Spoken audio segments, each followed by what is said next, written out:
What's going on, Crypto Fiends? Ryan Matillo here at the Crypto Fiends Studios, and today we are going to be discussing something very important and very exciting, and that's going to be Bitcoin ETFs. We're going to be talking about what they are, what's currently going on in the crypto space with ETFs, as well as why they're so crucial to the cryptocurrency market to turn this market from bearish to bullish really fast. So we're going to be looking into all of this, but before we do that, if you're not subscribed, consider hitting that subscribe button, and thank you to everyone who has been subscribing and mashing on that like button. You guys are absolutely awesome. So to start things off, we are going to be looking at a handful of different articles, very informative articles that can really give us the whole rundown of what we're currently experiencing with ETFs, as well as what we experienced in the past and what we could be experiencing in the future when it comes to the price movement for Bitcoin. So to start things off, in major crypto markets such as Japan and South Korea, investors are highly anticipating the possibility of a Bitcoin exchange trade fund, ETF, by the end of August 2018, expecting a massive rally to occur. However, it is still too early to guarantee the launch of an ETF based on digital assets. Mindset of SEC.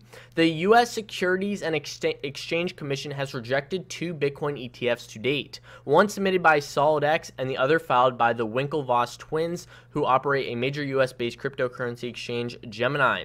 In March of 2017, the U.S. SEC claimed that the Winklevoss ETF proposal was rejected because Bitcoin and digital asset was not regulated properly overseas without proper regulatory frameworks in place. The agency also noted that there were lack of insurance around cryptocurrencies.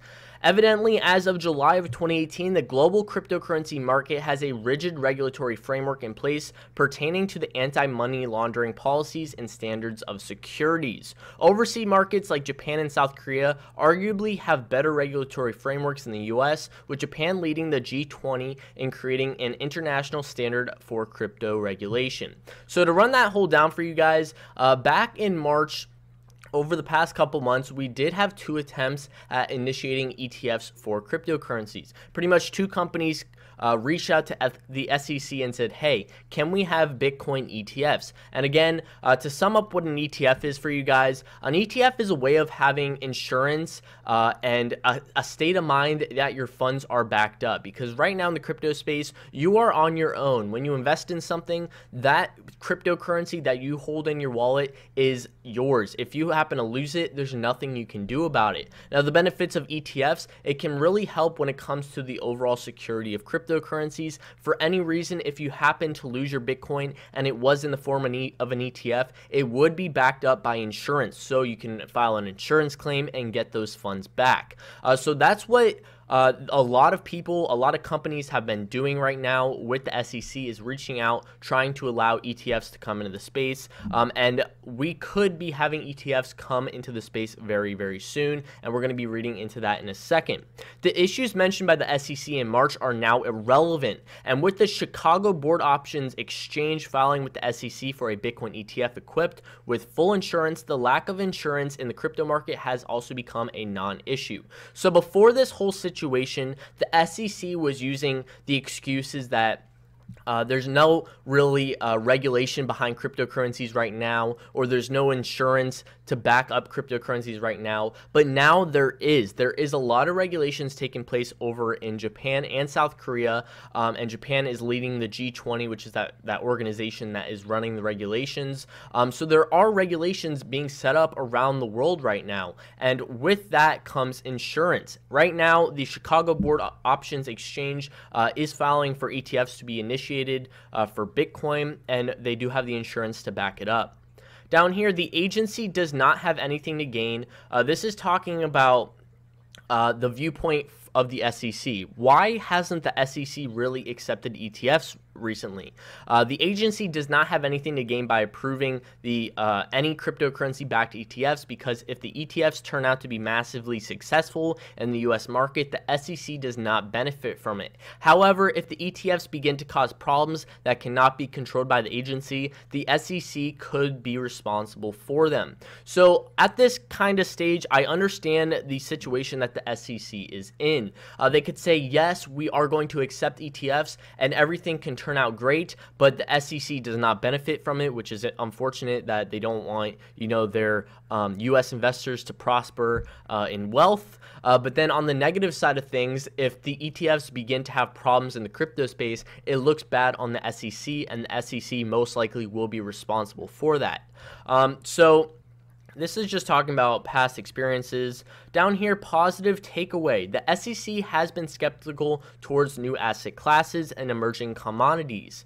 But recently, the SEC recognized Bitcoin and Ethereum as currencies rather than securities, providing clarity regarding the regulatory nature of the two major digital assets for the first time. If a Bitcoin ETF is approved by the SEC, several experts, including the Ironwood CEO, Michael Strutton, suggested that it could add roughly $84 billion to the $336 billion to the Bitcoin market, potentially pushing the price to $44,000 of Bitcoin. Now, this is just one gentleman predicting this, but there's a lot of expert investors discussing this topic right now. It's the largest topic around cryptocurrencies, that if ETFs do get accepted, that is a huge financial institutional wave of money coming into the crypto space, and most likely going into Bitcoin, because you guys have to keep in mind, this is not an ETF for all of cryptocurrencies. This is just for Bitcoin, which makes sense to invest into Bitcoin, knowing that it is backed up by security and insurance. So that's the discussion for this article, is that right now we are waiting till August 10th when they are going to make their decision. On August 10th, they are going to decide if Bitcoin ETFs are going to be accepted. If this does happen, we can definitely see a boom in the crypto space, seeing billions and billions of dollars flow in, but of course nothing is guaranteed. This next article I have for you guys is discussing a big player in the financial institution space potentially coming into the crypto space, which is also causing controversy of having a big price movement in the near future. Insiders familiar of the matter told Financial News London that the world's largest ETF provider has assembled a working group which consists of members from different divisions, including Terry Simpson, a multi-asset investment strategist. The sources also suggest that the team will be investigating cryptocurrencies, ultimately aiming to determine whether BlackRock should get involved in the field. BlackRock has not yet confirmed this report. So BlackRock is the largest ETF institution in the entire world. They are potentially considering jumping into the crypto space. Now, it is all speculation. There is rumors that they are initiating a cryptocurrency group to study cryptocurrencies, blockchain technologies, all that sort of stuff. And if they do consider coming in the crypto space, and this ETF, Bitcoin ETF, does get confirmed on August 10th, this will blow cryptocurrencies out of the water. And I know that sounds a little out of proportion, but realistically, this will be phenomenal for cryptocurrencies and can bring Bitcoin to $50,000 by the end of 2018. If we go down here, Vishal Karir, a senior portfolio manager overseeing upwards of $1.5 billion of assets, left the company of BlackRock for a cryptocurrency platform. Adam Grimsley and Michael Wong, two of BlackRock's fixed income managers, also resigned earlier this year and launched a cryptocurrency hedge fund.